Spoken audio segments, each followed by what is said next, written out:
Hello కానమోకు కథావచనం మోహనవచనం పరిజ్ఞాన హితభాండం నిత్య చదువరి శ్రోతలకు ఆహ్వానం నమస్కారం.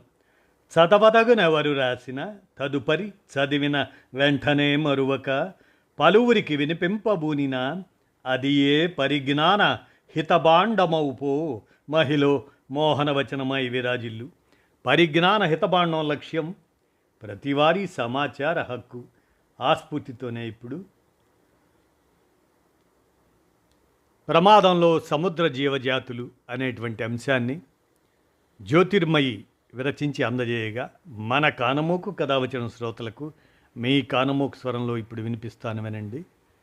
ప్రమాదంలో సముద్ర జీవజాతులు జ్యోతిర్మయి విరచిత అంశం పర్యావరణ పరిరక్షణ అంశంగా. పర్యావరణాన్ని అశ్రద్ధ చేస్తే ఎంతటి విపరీతాలు వస్తాయో అనడానికి మన కళ్ళ ముందు ఎన్నో ఉదాహరణలు ఉన్నాయి. మానవాళి మనుగడకే కాదు, భూచరాలు, ఉభయచరాలు, జలచరాలపై కూడా ఈ ప్రభావం తీవ్ర స్థాయిలో ఉంటుంది అనేది ఎప్పటికప్పుడు నిరూపితమవుతూనే ఉంటుంది.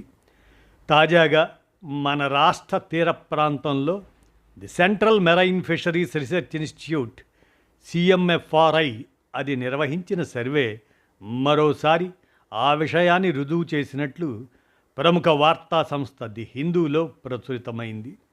ఈ సర్వే ప్రకారం ఆంధ్ర తీరంలో 1000కి పైగా 1275 సముద్ర జంతు వృక్షజాతులను గుర్తించారు.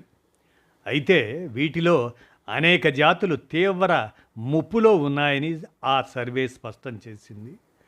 భావనపాడు శ్రీకాకుళం, భీమునిపట్నం విశాఖ జిల్లా, అంతర్వేదిపాలెం డాక్టర్ బిఆర్ అంబేద్కర్ కోనసీమ జిల్లాలు ఆ ప్రాంతాలను CMFRI పరిశీలన కోసం తీసుకుంది.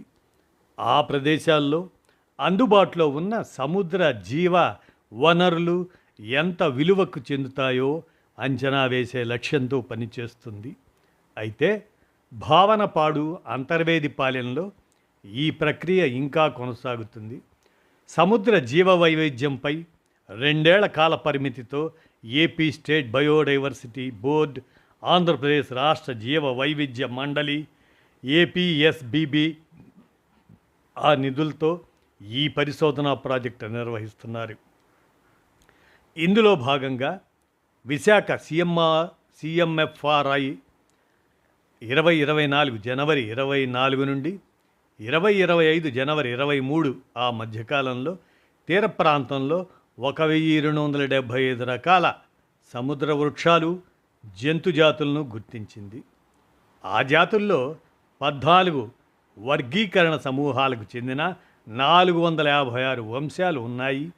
సుమారు 290 కుటుంబాలు 98 వర్గాలకు చెందినవిగా గుర్తించారు. అధ్యయనం ఇంకా పూర్తి కానందున ఈ సంఖ్య మరింత పెరిగే అవకాశం కూడా ఉంది.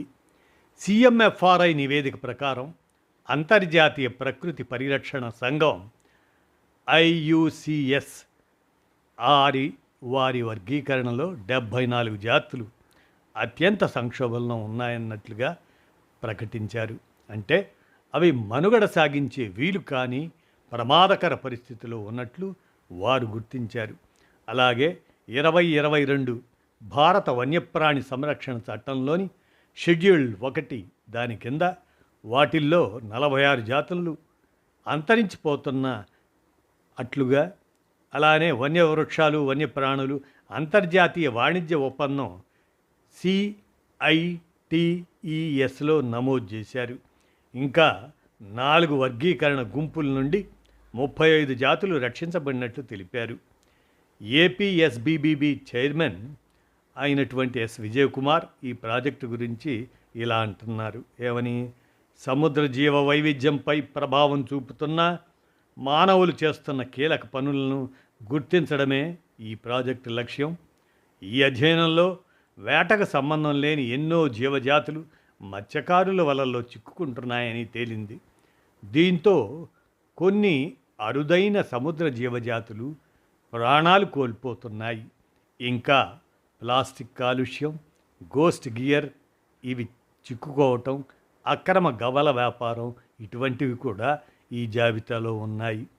ఇక ఈ సర్వే ప్రకారం సిఎంఎఫ్ఆర్ఐ ఆంధ్ర తీరం వెంబడి తీర సముద్ర జీవ వైవిధ్యంపై బయో ఇన్వెంటరీ అదే జీవ వనరుల జాబితా దాని తయారీతో పాటు డాక్యుమెంటేషన్ను సిద్ధం చేసింది.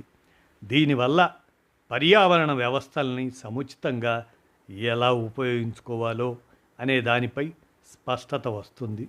అలాగే విలువైన జీవ వనరుల స్థిరత్వాన్ని నిర్ధారిస్తుంది అని ఆ విజయ్ కుమార్ చెప్పారు.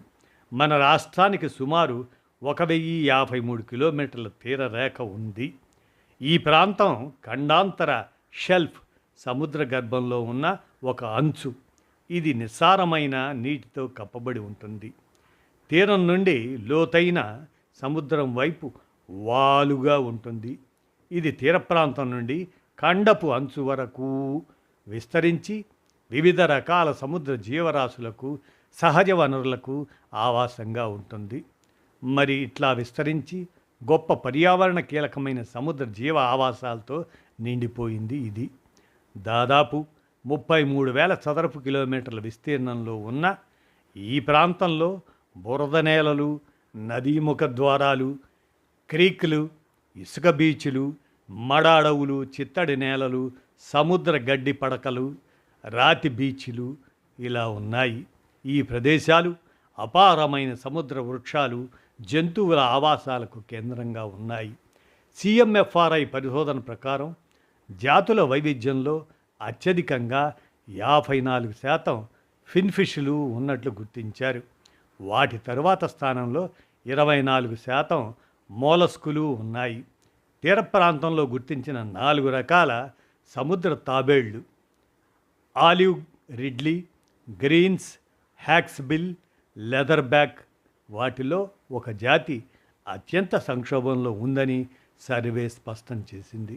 ఇక సముద్ర క్షీరదాల గురించి పరిశీలిస్తే తిమింగలాలు, డాల్ఫిన్లు, ఫిన్లెస్ ఫోర్ఫోయిస్లు వాటితో సహా మొత్తం 16 జాతులు సముద్ర క్షీరదాలను డాక్యుమెంటేషన్లో చేర్చారు. వీటిలో దంతాల తిమింగలాలు, డాల్ఫిన్లు మొత్తంగా 10 జాతులు అత్యధిక వైవిధ్యాన్ని చూపించాయి. అలాగే 16 నిజమైన మడ అడవుల జాతులను నమోదు చేశారు. ఇంకా ఈ అధ్యయనంలో 23 జెల్లీ ఫిష్ జాతులను గుర్తించారు. వీటిలో భారత్ పసిఫిక్ మహాసముద్రంలోని ఉష్ణమండల తేమతో కూడిన జలాల్లో కనిపించే రోఫిలేమి నోమాడికా అనే రకం మొదటిసారి భారత జలాల్లో గుర్తించినట్లు వివరించారు. ఇదండి జ్యోతిర్మయ్య గారు వారు అందజేసినటువంటి ఈ అంశం. ప్రమాదంలో సముద్ర జీవజాతులు అనేటువంటి దాన్ని మన కానమోకు కథ వచ్చిన శ్రోతలకు మరి పర్యావరణ పరిరక్షణ అంశంగా ఈ విషయాన్ని వినిపించాను. విన్నారుగా, ధన్యవాదాలు.